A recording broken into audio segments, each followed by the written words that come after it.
इमाम अली रज़ा अलैहिस्सलाम फरमाते हैं कि मोर बहुत खूबसूरत शख्स था, बहुत खूबसूरत इंसान था, सच्चा पक्का मुखलस मोमिन था।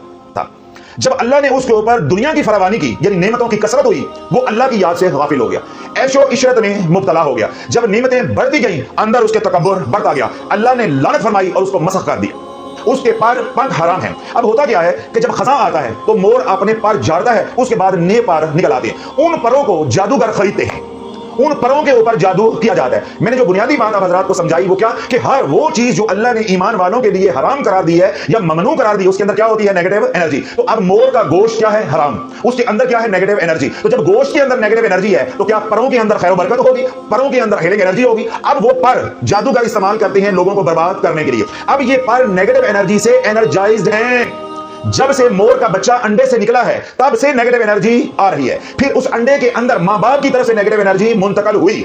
अब मुसलसल वो मोर 1 साल का है, 1.5 साल का है, 6 महीने का है, मुसलसल नेगेटिव एनर्जी बढ़ती जा रही है, बढ़ती जा रही है, बढ़ती जा रही है। क्यों? ये वो मखलूक है जिसके ऊपर अल्लाह की लानत बरसती है, कि चाहे सेब का कांटा हो और चाहे मोर का पंख हो, ये दोनों परिंदे, दोनों जानवर लानती हैं। क्या है? लानती हैं। इनके ऊपर लानत पड़ी हुई है, ये ठुकराए हुए हैं, ये हराम हैं, इनके अंदर नेगेटिव एनर्जी है। ये नेगेटिव कामों के लिए इस्तेमाल होंगे, ये पॉजिटिव कामों के लिए इस्तेमाल नहीं हो सकते। जहां पे इनका वजूद होगा, जहां पे इनका बसेरा होगा, वहां नेगेटिव एनर्जी होगी और 4 अलामात जाहिर होंगी।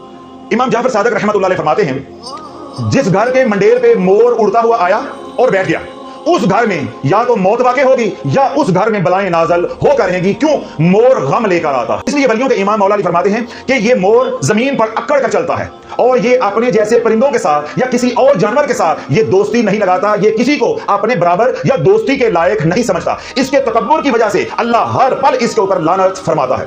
यानी हर पल मोर नेगेटिवली एनर्जाइज होता जा रहा है। कि आपने घर में कुत्ता रखा है, आपने घर में बिल्ली रखी है, आपने घर में सेब का कांटा रखा है, आपने घर में मोर का पंख रखा है, इसी तरह आपने सिफली नक्श घर में लगाए हैं, फिर इसी तरह आपने घर में गिद्ध रखी है, सांप रखा है, मगरमच्छ आपने पाला है, या इसी तरह आपने घर में वो जानवर पाले हैं जो अल्लाह ने हराम करार दिए हैं, मोमिनीन को रोका है। मिसाल के तौर पे सूअर घर में रखा है। अब आपके घर से नेगेटिव एनर्जी खत्म नहीं हो सकती। सेब का कांटा लिया या सेब का कांटा लो, मोर के पंख लो, दिन हो मंगल का और जो कमरी महीना है उसका आखिरी हफ्ता हो, मंगल का दिन हो और वक्त हो जवाल का, किसी के घर में रख दो, वहां जादू की जरूरत नहीं है। वो घर बर्बाद हो जाएगा, वो घर बर्बाद हो जाएगा। इसलिए दुनिया भर में जो लोग सुन रहे हैं आपसे, अगर आपने भी किसी बुजुर्ग से सेब का कांटा लिया हुआ है, मोर का पंख लिया हुआ है, उसको फौरन अपने घर से निकालो और उसको तल्फ कर दो, यानी पानी में बहा दो, पानी में बहा दो। अगर आसपास आपके पानी नहीं है तो किसी वीरान जगह पे आप ले जाएं, वहां जाकर इसको कच्ची जगह पे दफन कर दें, ऊपर थोड़ा सा पानी डाल दें। इंशाअल्लाह अज़ीज़, अल्लाह की रहमत से उम्मीद है कि 7 हफ्तों के अंदर चाहे मोर का पंख हो या सेब का कांटा हो, उसका वजूद खत्म हो जाएगा। तमाम नेगेटिव एनर्जी जमीन अपने अंदर जो है वो जल्द कर लेगी और आपकी जान छूट जाएगी। अब आपने अपने घर में क्या करना है, वही 5 अमाल जो मैं बताता हूं, 5 अमाल का एहतमाम करना है।